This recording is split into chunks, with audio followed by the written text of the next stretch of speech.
બડા પંથકના ફટાણા ગામે અનુસૂચિત જાતિ વિસ્તારમાં કોમ્યુનિટી હોલના બાંધકામમાં ભ્રષ્ટાચારના આક્ષેપો થયા છે, ત્યારે જવાબદારો સામે ધોરણસરની કાર્યવાહી કરવા ડીડીઓને રજૂઆત કરાઈ છે.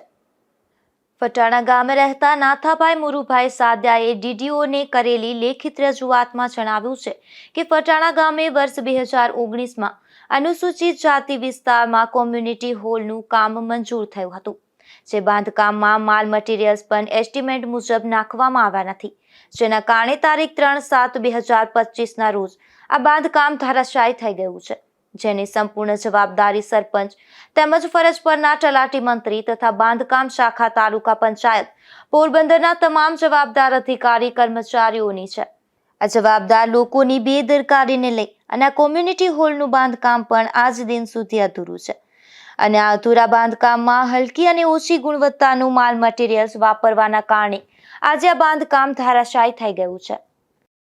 મારું નામ નાથાભાઈ મુરુભાઈ સાદિયા, પોરબંદર જિલ્લાના ફટાણા ગામ અનુસૂચિત જાતિ સમાજના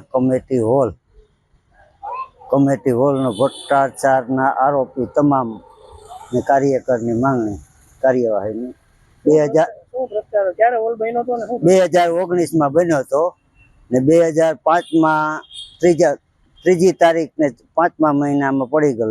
7મા મહિનામાં કઈ રીતે પડ્યો? વરસાદ જરાક આવ્યો હતો ને સવારના 8 વાગે થર્ડ મૂળમાંથી ધડાધડ થઈ ગયો. તમે ક્યાં રજૂઆત કરી? હું રજૂઆત કરી? અમે જિલ્લા વિકાસ અધિકારીને. શું રજૂઆત કરી? ત્યાં લેખિત આપ્યું હતું કે આ 2019માં બનેલ છે અમારો કમિટી હોલ ને આ ટાઈમમાં પડી ગયો, એમાં કામ નબળું બનતા તમામ માણસોની કાર્યવાહીની માંગણી કરી અમે.